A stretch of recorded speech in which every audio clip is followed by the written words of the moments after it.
Yo, the boys is back. Them hardwood knuckleheads, episode 16, where the boys get 16, loose. Man, we're getting up there now. Before you know it, we're gonna be at like 30 and be like, damn, we've done this 30 times. Right. Like, that's gonna be crazy. And then it's gonna be 30, and then we're gonna try to get to 50, and then we gotta start having like some special things that go on, like for episode. I don't know, we gotta do something special for 20, then for 50. Then we'll get to 75 and 100 once we get there. But yeah, let's try to get that way first. Yeah. Nah, man.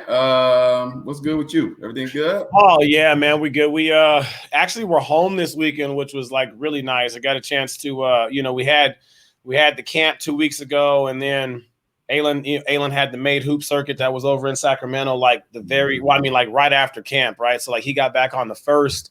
And I gave him the week off. We're really big on rest, like during like the season and stuff. Sometimes just like you don't have to do everything all the time every day. Like, you know what I mean? Like you just, especially like when you know that like it's starting to become not like a drag, but like our camp that we did was really intense for like 3 days. And that's like 5 hours. And so then it's like right after that, he hops on a plane and then he flies over to Sacramento to go play.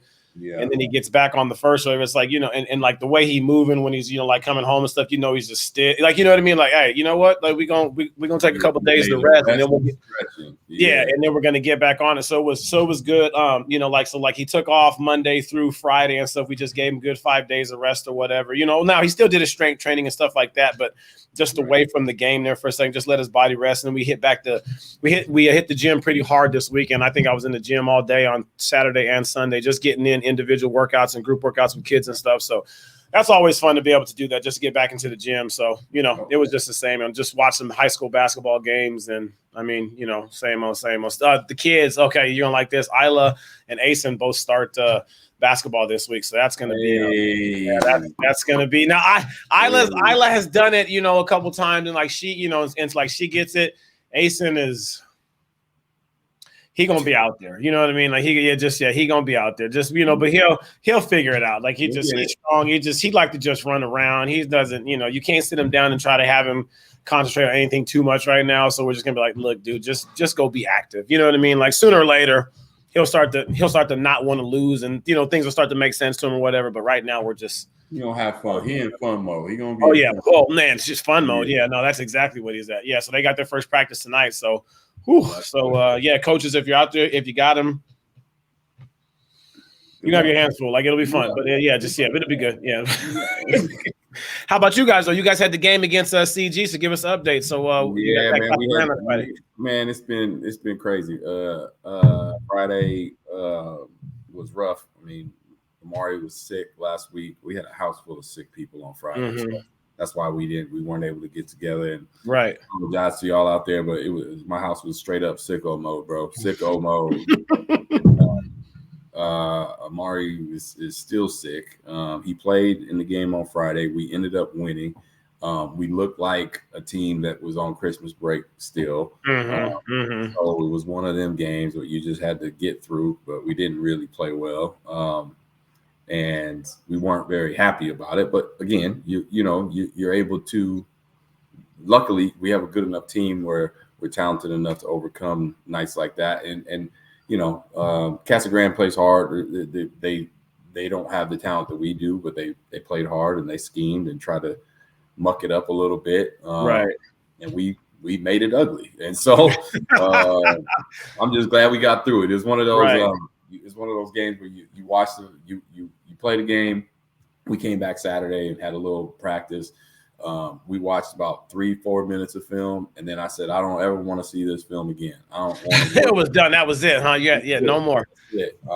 And so, but the boys understood. They knew they didn't play well, and they acknowledged it, and we moving forward. So, yeah, man, it's just trying to keep people healthy. And like you say, I mean, I'm constantly telling the kids, like during the season, you've got to take care of your body. Man, a lot going on with just the basketball aspect of it, and then the lifting that they're doing outside of that. Mm-hmm. They got the stress of school. Luckily, we've been on break for a while, but they're about to start school, and it's just like, right. You're taking care of yourself. So it's important to get that rest, not stay up all night on Xbox or TikTok or whatever it is. Man, I'm trying to tell you, yeah, man. I know the alien gets mad at that because like he got a phone, but he got one of those like we didn't get just go out and just splurge and just buy super nice one or like he's got those ones that like we monitor everything that he does and he's only got a certain amount of time he can have on it like each day. Like he's got to come to us if he wants more minutes. Like you know what I mean? Just to kind of you because we're not gonna have you on there all day long trying to just look up stuff that just don't matter and everything. But then kind of what you're saying about like the rest there too, like this right now too. This is that time in basketball all across the nation right now where like this is the time where like you're like kids are going to be battling through injuries, they're battling through sick, like you know what I mean? Like you're getting back because right around time because you guys are probably getting ready to start conference, I would assume, right? Everybody's going to get ready to start. I know that we started it right over here and stuff, and it just like this is like that time where like rest could be more important than practice. Like you know what I mean? I'm not like I don't know what everybody feels about that, but it's like I'd rather have my players rested. And that they're feeling a lot, and they're just fresh, like you know what I mean, like that they can go out there to go play, than to have them keep having to just beat their bodies up and stuff, and I mean, again, like you said, the pressures with school, them, them being on break for as long as it was, and now trying to come back to like all that stuff, like it takes an adjustment time there too. Again, that's why those games, right after Christmas break are always usually as bad as they are because right. I mean, they're not. I can't remember any game that was after Christmas break that was like, damn, those like that that team was good or these guys played well or even just thinking about myself just playing in high school. I can't remember games right after Christmas where I just felt like it was like, oh yeah, like it takes you a couple games to kind of get back into it, knock the rust off, whatever, you know what I mean, kind of just get back into a routine and stuff. And so yeah, kids, if you're out there, man, rest those bodies, man, get yourself better. Rest them up. Then if you get sick and then like you keep trying to play off of that, then it's like you can even, you could probably just do more damage to yourself, make yourself more exhausted. You might even be sick longer, you know, all that stuff or whatever. So rest and drink water, absolutely. And do push-ups. I'm always telling people, just do your push-ups. That's it. Take your vitamins there too. Vitamin C. You know, crazy. My high school coach, now that I'm thinking about this right now, my high school coach, my freshman and sophomore year during the winter season, his name was Richard Bratt. He would always, after every practice, always make us take like 3 or 4 like vitamin C pills. Like he'd give them to us like right after practice, like made him take, like he was just like, because we can't, like, you know what I mean? He'd say like, you can't get sick. We got to be, and that's just, and I didn't even think about that until right this moment right here. That's crazy. It's important, man. It's important. We've been pumping Amari with the emergencies and vitamins, and medicine, all that. He's about to go get an IV treatment today. Oh man, to get him healthy, So is he holding fluids and food down and stuff like that? Yeah, he's eating. Okay, that's a good thing. He's eating. So he just that's good. Last week when he first got it, he was like in the bed. He was like just done. He was barely eating, and so he started eating over the weekend, and so we just because we need him. We got a big game tomorrow at Desert Mountain, so. Yeah, man. That's gonna be a fun one. That'll be a fun one there too. Nothing like some adversity at the beginning of a conference season, though, right? Right. And then everybody's back to school. Everybody's back to school, and like the students will be there, and obviously everybody knows it's a big game, so it's like we got to be prepared. So that's good. Yeah. That's what's up. I like that. So man. So I got a story for you. Okay. So I go to a grad party this weekend, right? I go to a grad party, and I'm gonna keep this very general because I don't really want to give out names and stuff. But have a friend, kid is their daughter is going to University of Portland for soccer, and she graduated early. So just this past semester she graduated, and so we had a big graduation party for her. And I knew most of the people. I thought I knew who was gonna be there, right? And I walk in the door. Steve Nash is there. And I'm like, okay. What's going on? Right. Of course. Yeah, there you go. And then I'm sitting there, like I go in, I'm saying hello. I say, Steve says, what's up? I'm like, what's up, Steve? How you doing? All right, you're my man. Right. Yeah, what's up? Yeah, right. I didn't realize how many people were there in this party. And it was packed, right? And so I'm out. There's some people I know. I'm going around saying hello. And then all of a sudden, bro, I realized there's a lot of big dudes in this party, right? A lot of big dudes. Like I'm like, yo, that dude's like 6'8". That dude's like 6'10". That dude's 7 foot. Like what? And then it all clicked. And so basically the dad played college hoops with Steve Nash at Santa Clara. Okay. Well, basically their whole team came to the party, to support my man and his daughter. And it was cool, dude. It was like, that's crazy. It was like if, it basically was like if we got together, like if all of our NAU dudes got together. Right. And I'm sitting back and I'm watching these dudes interact and I'm talking to them and stuff. But then I'm watching them interact and I'm just like, this is what's about. This is what the Lumberjack boys would be doing. Right. This is what's about right there. Yeah. Because these dudes was acting crazy, bro. And it was straight entertainment, man. I got so much joy watching these dudes interact, and they're all 40, 50 years old. Right. They're all our age and stuff there too. Right, exactly. Yeah. And hey, look, I'm not, don't be quoting me and don't be putting me on blast. Like Steve Nash is my dude. Like I like him a lot. He's a nice and genuinely a nice guy. Like straight up, don't big time have a conversation with you. Ask me about my son and ask me how the season was going and all that stuff. And so, like, just a really cool dude. Right. But it was so funny because, like, watching him and my friend, because they're like really close and like, drinks is flowing and stuff. People having a good time. Good time. They were getting after each other. I was waiting for a wrestling match to break out. Bro, it was like that. Yeah, okay. It was good. Yeah. These dudes oh man, like it was just straight comedy, bro. Like I wish, like one of those things, like, as a celebrity, like you don't want the cameras out there, but I wish I had a camera to film it because it was just so much fun. Like there was just so much old reactions and just kind of just kind of remembering time that they had together and everything like that, which inside jokes that only they would remember, things like that. Like what I mean? All that stuff is just that always makes it for fun times, especially like when you like get back with the people that that you like grew up with, or at least that you like, they all came together for the same reason and they were there playing and doing. And then matter of fact, I think that one of those years, if I'm not mistaken, didn't they win the opening round of the NCAA tournament? I can't remember if they played Arizona or not, but I think that they won. Yeah, I think they won one. But I mean, I think they upset somebody. Yeah, they did. Yeah, and everybody's like, Santa Clara, who's that? It just So it was a good time, man. That was a good part of the weekend. No, that's crazy. And then I had so I want to get into this tough topic because this was something that happened this weekend with me in dealing with I was at a tournament. My son Isaiah was playing. They were playing in the middle school championship over at the Legacy place. Great tournament, good talent, lots of great talent. I have some bones to pick with certain things that I see. That's for another time. I got approached by a couple of parents from different organizations.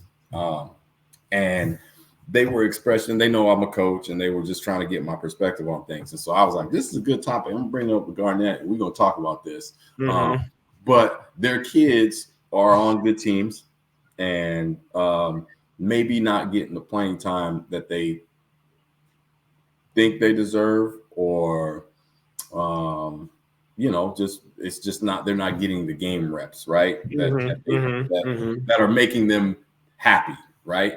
And so they were like, what do I do? Do I keep them with this team, or do I look for a different team? And these kids are in 6th, 7th grade, right?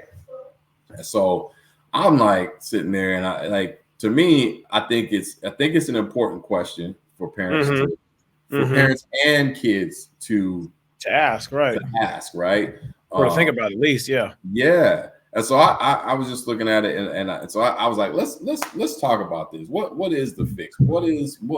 What should kids and parents be looking for with this club scene, and what are the important factors? I just want to get your perspective. That's a super loaded question. That's just going to be one we're just going to be talking like back and forth on. Hey, we got a hard out today. We ain't. No, it's fine. No, it's fine. We got about 20 minutes. That's fine. We got about 20 minutes. Yeah, no. So let's not get too much, but we got to get into it there too. Yeah. one of the things I think one of the most important things to think about there too, I mean, like obviously is the development of the kid. I think a lot. I mean, like one of the first questions I would think is that like, what's the relationship with the player and the coach? Right. You know what I mean? Because a lot of times there too, like if the relationship is there, then that means that there's some communication that's going in there, because there's a door that's been opened, right? So there's, there's feedback that's going back and forth. Mm-hmm. And if the coach can trust the player and they can open up with the player and they can have like that kind of relationship, then I think that it's a good situation for you because, at the end of the day, the coach is going to be there for you, that like there's going to be that development. But if the player doesn't feel like that there's a relationship there, right? You know what I mean? Like a relationship. And it's like, what I mean by relationship is that like, I don't mean like coach them in the game. You know what I'm saying? Because that's what you're supposed to do. Yeah. That's like this. Like, that's what you're supposed to do. Like, you know what I mean? Like oftentimes I think as coaches, and again, I might say some stuff that just might make people mad or whatever. And it's like, if we do, then, whatever. I don't mean to make any, this isn't pointed at anybody in particular. It's just observations of just things that I see is that like, you can't just coach the kid during the games and in practice. You can't. Right. You can't. Like, not if you're not if you want them to fully develop or trust you or get on board with whatever journey that you're trying to take them on for that year, right? Like, it has to be more than that. And there's like, there's a lot. And again, I don't know this. It's just things that like I see. But like, if all you're doing is just worried about like that game and like that win, then you missing the boat. Missing the boat. Yeah. You missing the boat completely there. You know what I'm saying? Like, I mean, if you're not just reaching out to them just during the week, just to bullshit with them, then you're not doing your job. Right. If you're not like, if you didn't see something on Instagram or Twitter or YouTube or something that just spoke to you, either from a basketball standpoint that had to do with development or just something just in the whole, and you're not sending it to those kids and be like, hey, look, man, I was thinking about something. Hey, and then just wanted to kind of just like share this with you. Like, let's talk later on. Then you're not doing your job. Right. If you're not constantly in contact with the parents and stuff, like if you're coaching, like, hey, how's he doing in school? What are things that are going on off, like outside of basketball that I need to be aware of, that way that I can try to talk to him and try to start, get this going, then you're not doing your job. And I think that's the first one, just, and then like, before I talk, I'm gonna let you say something, 'cause I'm just gonna keep going off. So I feel like that. No, I think I like that, because I think that the communication aspect and that relationship building is a very important factor in regards to building trust. Right. Right. Absolutely. I think it's, and again, this is only, I'm gonna say this is focused towards kids who are in, late elementary school. So we're talking about 5th, 6th, 7th, 8th grade, right? This is what I'm talking about.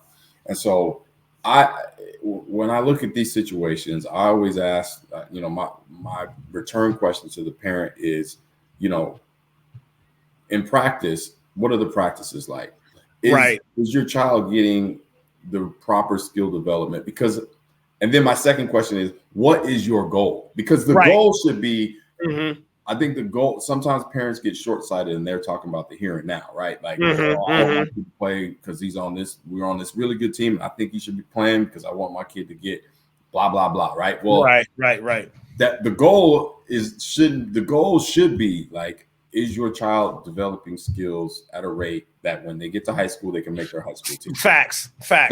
To me, that's like the number one. No, absolutely. Absolutely. And so I always ask parents that my question is like, are they getting the proper skill development? Like you said, is there a good coach player relationship, right? Because if the answer is no to those, then I would say yes, you might need to look elsewhere.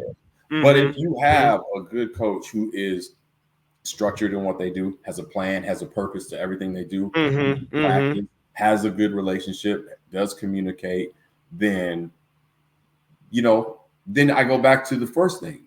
Maybe you need to communicate with the coach and reevaluate the situation and say, how can my son progress in order to maybe, play a little bit more each half, right? And then maybe you'll start to see some more you'll start to build trust to play him in longer stretches, and Right. But I caution parents. It's like, you don't want to get in the habit of jumping around and leaving a team just because you're not playing, because one, you're developing a bad habit with your child. You're making excuses like, oh, you weren't playing, little Johnny, and so we're going to put you on this other team where they have to build up a whole new relationship, a whole new set of friends. Right. That's difficult in itself for kids these days. So I would say, if you don't have communication, if you don't have trust, and you don't believe in what they're doing in the practice setting, then by all means go find somebody else. But if not, then you got to you also got to look at yourself and your child and be like, hey, what can you do? What can you do to get better? What can you be doing outside of practice to get better? Are you putting in the time outside of practice to get better? And that's a big one there too, because I think a lot of it has to do with that there too. Like, you got kids and parents, or I should say parents and kids, because a lot of parents, they try to spearhead things sometimes, not all of them, but sometimes. And a lot of it is that they're not happy with the playing time or the lack of playing time that their kid is or isn't getting there, right? And again, what a lot of it that comes down to is skill. Like, I mean, like, without trying to be an asshole, without trying to be whatever, it's just like, can your kid play? Right. And if they can't play, that's okay. Like, that's okay. Let's recognize that they can't. And then now what can we do to build their confidence? Yeah. To where now that way that they can start to be a productive member of the team. Like, that's what it's about. Like, there's a lot of teams there too. And again, I mean, like, I'm sure that you see this on like the circuit out there in like Arizona. Like, I see it out here. There's a lot that practice, but they're not teaching. Like, you know what I mean? Like, they're having kids out there, and you're running around and you're doing drills and you're doing, which is great. Like it's great that you're doing that, but it's like, what are you teaching to the kids? Yeah, what's the focus? What are you teaching to them? Because ultimately they're going to have to go out there to go and then play in these games. And if all you're doing is just like running through offense and like I don't know, like, you can run through your offenses and stuff. Like, I got no problem with that, but it's like trying to like teach them, like the games inside of the games there, right? Like, you know what I mean? Like, I mean, it's situational. Right, exactly right. Yeah, just understand, hey, and then but then be able to have like that, either question and answer series like during practice, or just pop quiz it on them like while while practice is like going on. Why are we doing this? What's the reason for this? Why are we trying to create a double gap here? Like, why are we passing and cutting here? What's the reason for the ball screen? And get them to talk it out. Yes. Because if you got a group of guys out there that all understand what's going on, shit, your job as a coach is easy. You don't got to do nothing but just manage. Right. All you got to do is put the guys in and just put them in there. And then what'll happen is ultimately they will collectively learn how to trust each other, and they'll grow together because at practice we're learning. And if they're always learning something at practice, well, then now they can talk about those things either at practice or in timeouts of games or just during the game, with them to kind of get them going. So like, my first question is that like, where's your skill level at? Yeah. And then like the second one is that like, if you're in a program that all that they're doing is just practicing and there's no attention to anything else on the developmental side there, right? Like, I mean, really, like, so what I'm saying is that like, you're going to practice and you're just practicing just because you guys got practice today. Right. You know what I mean? Like, and it's like at practice, like there's no breakdowns. Okay, maybe you do your stretching and you do your big skips and your shuffles and you stretch and get your body warm or whatever, like at the beginning. But it's like, if you just go into like, all right, man, let's do a couple shooting drills and then we're gonna drive no, I mean, not even that. Sometimes they'll just go 5-on-0. Yeah. Thinking that that's really going to get them to understand how to play. And it's like, you can't run everything 5-on-0 all the time and then expect to go out there and then play against great teams and then be able to just, because that's just not game like, you know what I mean? Like, so if there's no skill development part, then again, like you said, like, you hate to be the one that says get out or you're jumping ship, right? Because again, like that's what it looks like. And then it's, you kind of start to develop a reputation and things like that.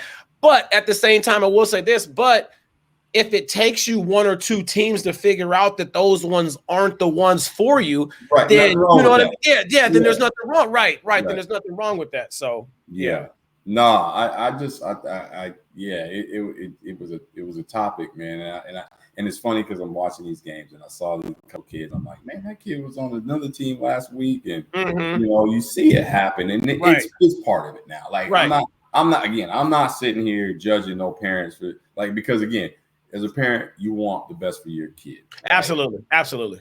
But I just sometimes think as parents, we do sometimes jump the gun and make reactionary moves because we're unhappy with the current situation instead of trying to work through the current situation, right? And exhausting especially when it's a good situation, especially when you have those pieces in place where you are getting good practices, you are getting good skill development, and you have the kid has a good relationship with the parent, right. Those are the harder ones to kind of walk away from. Those are the harder ones. Yeah, right. So, man, it's just I just thought it was a nice little topic for us to talk about and just to hit on. And I'm sure we'll talk about this many more times. And then just real quick, just because now you got me thinking about just kind of just like one more, because we talked about the relationship with the coach, obviously. Then we talked about the development part there too, right? Because if they're getting that or not, and then ultimately there too, like it has to be a fit for the kid. You know what I'm saying? Like, I mean, like because it's like, because we all know our kids, right? As parents, you guys all know your kids. You know what your kid looks like when he's out there, when he's having fun. You know what your kid looks like when he's out there, when he's just lost himself in the game because he's just enjoying the hell out of it. But you also know when he's not enjoying it because either the people around him is just toxic. It's not a good, like either the coach is too negative. It's just not, it's just not a good thing there for him there, right? Yeah. You can also kind of see those things as well there too, right? Absolutely. So it's like, you got to make it like, and again, like this is the part where like, it kind of does get a little tricky there, right? Because we're talking about basketball, which is a team sport. Right. It's a team sport. At the end of the day, it's a team sport there, right? So everybody that's a part of that team individually kind of makes it, makes everything collectively like for the team there, right? Yeah. So you kind of get in those situations where if it's not a good fit, pulling them sometimes can be the best thing for the kid, because then what happens is you end up staying in that situation for the whole entire season. And let's just say that the whole entire season just keeps getting worse because, you started off and like you were maybe just like the 6th or 7th guy that was on the bench and, coming out. And then now and only playing like a little bit. And then now, it starts going by. Now you start to bump your, now you get bumped down, but then you don't know why. And one of the reasons why that you don't know why is because you don't want to go ask the coach. You know what I'm saying? No, I mean, because a lot of times it's like the kids don't want to ask the coach. Like it's just, you don't want to ask. So then you start to get disgruntled. The parents start to get upset. You know what I mean? There's all that kind of stuff that kind of goes. And then you're just ultimately now what you're seeing is that now you just wasted all this time, this effort, and this money to watch your kid get broken all the way down to where like he lacks the same kind of confidence that he did when he first got in there. So, if it's not a fit, like, you know what I mean? And again, like it's gotta be a fit. Like, I'm sorry. Like the kids they're too young right now. And they're at an age where just like as us as trainers and coaches and mentors and all that kind of stuff, like we gotta be trying to put these kids in the right situation and so that way that they can thrive. Right. Not that you can thrive for your AAU team, for your post or whatever shit that you got going on, or like whatever here. It's got to be about the kids. And if the kids aren't growing and if the kids are not, and like their confidence is not taking off, I mean, I hate to say it. Like, I hate to be like, hey, then just jump ship. But sometimes that's when you got to take that personal stance and you got to take care of your son first or your child first or your dog. Like, you know what I mean? Like you got to take care of them first if the situation is just not there. You know what I mean? And so, and again, that might be frowned upon. You know what I mean? I might, you might hear some shit, or I might hear some shit about it there later on, but that's fine. Because again, like if it's not the fit and like my kid's not growing and I'm watching him not grow. And this is a kid that I know loves and is playing and does all this kind of stuff. If he's not growing in like a situation, then I'm okay with going. Like, you know what I mean? Because he's 12 years old. It's absolutely right now. So it's like right now, I don't have any we didn't sign no contract. Your job was to mentor to try to get the best out of him. And if you're not going to try to get the best out of him, what am I going to do? Yeah, then what is? Oh, and then I wanted to share this. I didn't know if you read this the other day, but there was a guy, Grindhouse Basketball. Shout out to him because I actually know this guy. We did a couple of camps, like I'm Possible camps in Michigan and Jersey. This was like a couple years ago.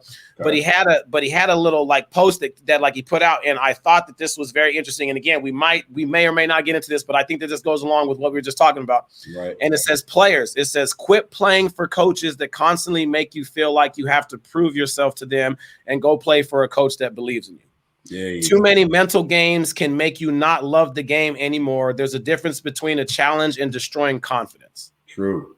Like that's facts. That's huge. That's facts. Like, you know, I mean that because again, like I've seen stuff like that before. Yeah.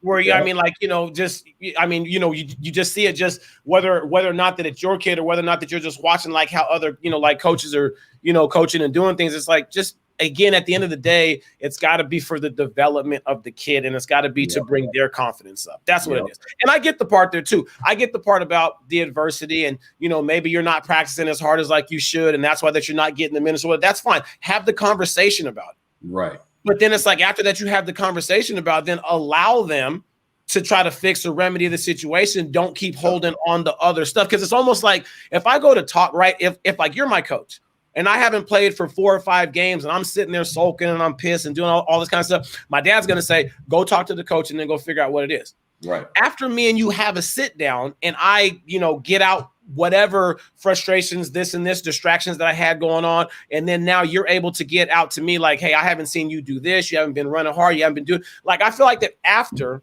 that, like we have that conversation. I'm not saying that it's like a clean slate, but you can't hold that other stuff. You can't keep continuing to just keep holding they made themselves vulnerable. Because now we finally have had that conversation and like we've broken some ice there. But it's like if we have the conversation and then I'm thinking that coach is going to give me a chance, and then like our next 3 games, you're still not going to play me at all. Then I'm just like, well, then I thought that we had a conversation and you said I was doing X, Y, and Z at practice that we were going to, you know, and then I did X, Y, and Z, but I'm still not getting any minutes. It's just like, now all of a sudden, now the kid feels like, well, shit, maybe I'm not. Yeah. Exactly right. And then now they start to destroy their confidence. And you know more than anybody. I mean, and anybody that's a hooper or just an athlete, just in general, the 1 to 10% is what we do in the physical out there, right? The running, the jumping, the shooting. The 90%, that's just in between the ears. That's all mental, man.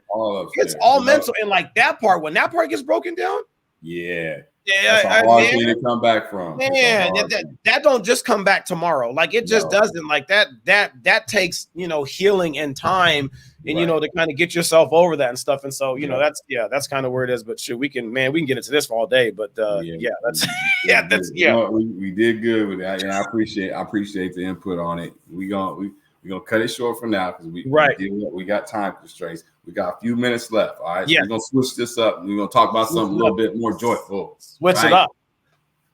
Omaha. College football title game. Damn, let's go. Tonight. Them damn Huskies, go Dogs. Mm-hmm. And then sorry ass Wolverines. Wolverines are a 4.5-point favorite tonight, man. Really? Yeah, man. I mean, hey, they earned it. I'm not, again, everybody in the world knows I hate these bastards, okay? But reality of the situation is they are good, and they were a 4.5-point favorite tonight. I'm hoping for a real good game, man. Like, I'm excited for the game. Right. You know, I think it's going to be a good game. I think there's going to be some chess matches going on, you know, the game within the game. Right. But yeah, man, what you think? How you think this is gonna go? I'm gonna stick with what I was talking about at the beginning. I'm just gonna go with Washington just because, again, I think that this would just be the ultimate closing story to what was once one of the more powerful conferences that was in the nation for a very, very long time, right? You know what I mean? And so that I think it's just an honor for them to even get to the national championship, because I cannot remember the last time was USC. I think that's the last Pac-10, Pac-8, Pac-12 team that we had that got there, but they have a chance to do something that I don't remember the last time UW ever even won anything. Like I can't remember if they did, and so like that. But I know, man, it's just I look at this and it's just, man, those receivers and that speed that Washington has is just crazy.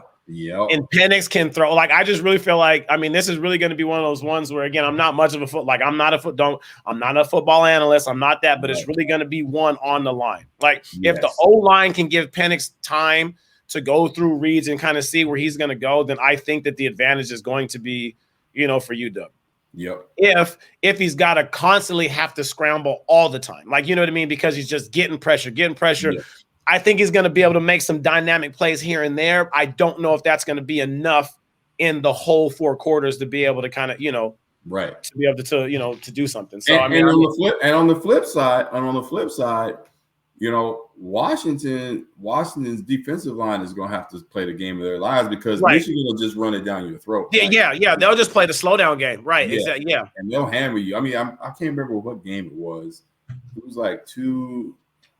It was when Harbaugh was suspended the second time. Okay. I think it was like, did they play Maryland? I think it was Maryland, and they ran the ball 32 consecutive possessions. That's just eating up clock. Yeah, and it's basically saying like you can't hold us. Like we just we're just gonna keep going slow down right here. It's fine. Whatever. Yeah, exactly. Yeah, we're bigger and stronger than you. Yeah, take that.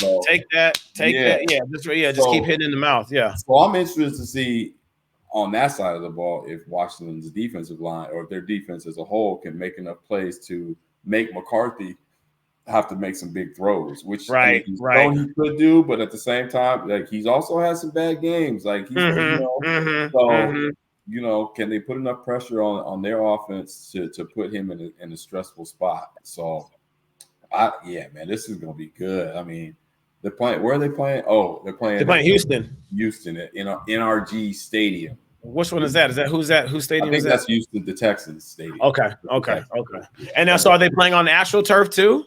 I believe so. Oh boy! So then, real quick, field turf. So what's the difference between field turf and actual turf? It's like grass, but it's not grass. Artificial grass.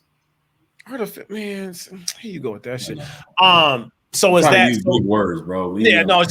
So is that then? I mean, have either of those teams this year played a lot of games on the artificial turf or grass? I'm pretty sure Washington has it. I don't know if Michigan does. Okay. I'm pretty sure. I'm just wondering if that ends up, can that be an advantage? I don't know. You know what I mean? Like, you never know. Like, it just. I don't think so. I think they both played enough games on it. It's not that big a deal. Like, True. Yeah, it's just who's gonna show up under the lights, man. Like, it's gonna be fun. The over/under bet is 55.5. Like, that's a big number. So, like, is that 28-27? Yeah, somebody's expecting some points to be scored tonight. So, I definitely do feel like that there's this doesn't sound like it's going to be a 10-7 game. Nah. You know what I mean? Like I just said, I just think that there's just too much firepower I think there's too much firepower on Washington's side, which is going to ultimately have to get Michigan a little outside their comfort zone, and they're going to have to take some shots and do some things as well there too. Yeah. And you know what I mean? And again, like UW, I mean, they've been outscoring teams, but it's not like they've been shutting teams down. You know what I'm saying? So it's not, you know what I mean? So it's gonna, it's not like that you remember like the USC game when I think that game was 56 to, just whatever it was. I mean, that really means that there wasn't much defense played. Like there, you got tackled, but that wasn't right. Nah, I'm calling it now. I'm gonna say UW 38. Ooh. Michigan 35. Oh, I was just gonna go 35-27, but you going 38-35. Okay, you making it okay. Whew. Now you know what? I'm gonna refine that. No, I'm gonna refine that because I don't like that score. 35, UW 35, Michigan 31. Ooh, 35-31. Okay. And it's either going to be what's going to happen is either Michigan's going to be up 31-28 and UW's going to score that touchdown, right? Or Michigan's going to fall short in on a game-winning drive, trying to get some right. Oh yeah, that's how. Yeah, I like that. I like that. Yeah. Let's go dogs. Let's go dogs. We both going for Huskies, so so that's it. So we can't be on the opposite sides this time, though. So we good. Yep. All right, folks. Well, we got to cut it short because we both got things to do. We getting out of here. It was a good little quick Monday episode, and we'll be back on Friday with another one. And we'll see y'all soon. Y'all be good, people. Like and subscribe. Share that thing. Share that thing. Listen to that thing. All right, man. We out.